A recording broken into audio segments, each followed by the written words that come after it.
we do need to be prepared for earthquakes, all right? I know we're a little bit more inland, but you got that San Andreas Fault somewhere near us. And, remember that woman, Lois Lane, driving around in Superman 1? Remember, she thought she was safe. She pulled over to the side and then she falls into the ground and Superman has to save her. So none of us are safe from earthquakes. So just real quick, I want to just go through some earthquake safety, okay? And a lot of us, we forget this because they don't really train us in school. In California, you get trained for earthquake safety. Out here, you don't.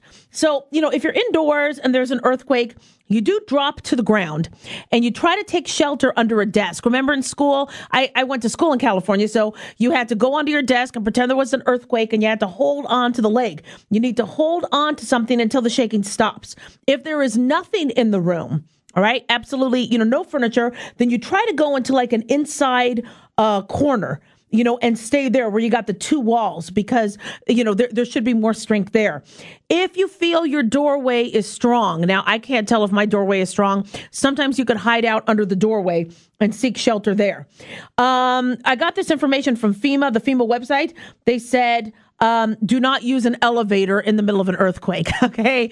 Duh. Stay away from elevators and fires and earthquake. But, that kind of would be a good Disneyland ride, right? Being in an elevator during an earthquake. But don't take an elevator if you're in the middle of the earthquake. Okay. Now, if you're outdoors, stay there and get away from the building. All right. Apparently, a lot of people died in the 30s during this Long Beach earthquake because they were trying to leave the building.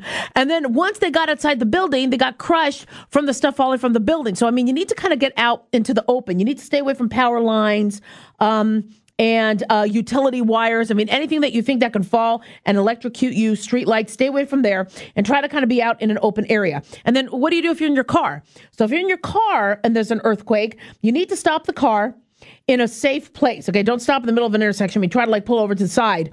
All right, but don't stop right near a building or trees or overpasses or utility wires, because if you're under a overpass, you could get crushed. All right. So try to use common sense. So kind of think, because, when we're in panic, we don't remember all these rules. I grew up in Arizona, and when there was a fire, Dick Van Dyke had this commercial.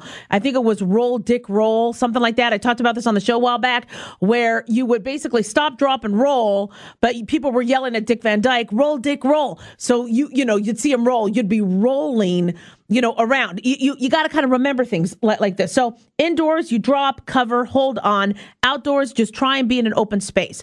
And for earthquake preparedness, make sure everybody, in the house knows what to do if there is an earthquake. Do a little earthquake drill. Kids will love this. It's always fun. They love drills.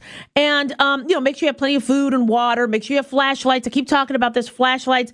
I keep talking about having fire extinguishers in every room. I know that could get costly, but it's life-saving. Make sure you guys have your fire extinguishers in every room.